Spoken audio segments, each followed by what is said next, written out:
आज तर खूपच धावपळ झाली. तुम्ही बघाल मी आता माझ्याच मार्केटवरून आली आणि मार्केटवरून येताना खूप सामान घेतलं. त्यानंतर घरी येऊन बघा इतका पसारा बघितला आणि डोकंच खराब झालं. किती सारा पसारा आहे. तो पसारा मी तिथल्या तिथेच ठेवला आणि लगेच मी जेवण बनवायला लागले, कारण की जेवण झालंच नव्हतं आणि जवळजवळ 8:15 झाले होते, 8:20 झाले होते. तोपर्यंत मी जेवणाला सुरुवात केली. आज काहीतरी वेगळं बनवायचं होतं. सो शिमला मिरची भरलेली भाजी आणि मस्तपैकी टोमॅटोचं सार. टोमॅटोचं सार पण एक वेगळ्या पद्धतीने क्विक होणार आहे त्यासाठी बघा. आणि ह्याची मस्ती बघा, बापरे. आणि जर फ्रीज अंगावर आला तर काय करायचं आम्ही?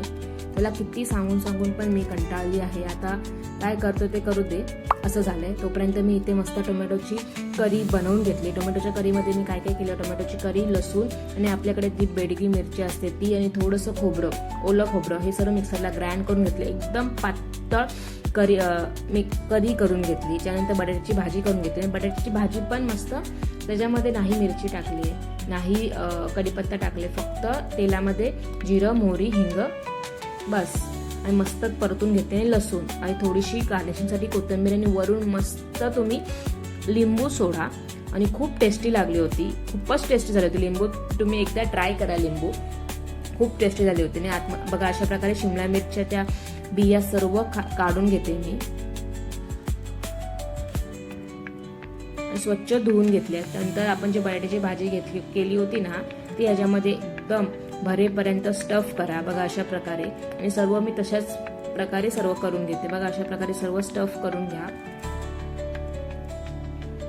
आणि चवीप्रमाणे मीठ टाकायला विसरू नका बरं का. आता तुम्ही कमेंट कराल की चवीप्रमाणे मीठ टाकायला, तुम्ही सांगितलंच नाही तर आम्ही मीठ पण नाही टाकलं. त्याच बटाट्याच्या कढईमध्येच मी थोडंसं तेल टाकते आणि आपण जी शिमला मिर्च भरून घेतली त्याच्यामध्ये टाकते आणि मस्त मंद आचेवरती झाकण ठेवून त्याला शिजू द्या. आणि शिमला मिर्च लगेच शिजते, त्याला काही वेळ लागत नाही. जस्ट 4 ते 5 मिनिटात ती शिजून झाली बघा. आणि अशा प्रकारे दोन्ही साईडून शिजवून घ्या आणि मस्त ते काढून घ्या. त्याच्यानंतर जे आपण ती ग्रेव्ही रेडी करून घेतली त्याच्यामध्ये टाका. त्याच्यामध्ये थोडासा हळद टाका, गरम मसाला टाका, थोडंसं लाल तिखट आणि चवीप्रमाणे मीठ. अशा प्रकारे सर्व ते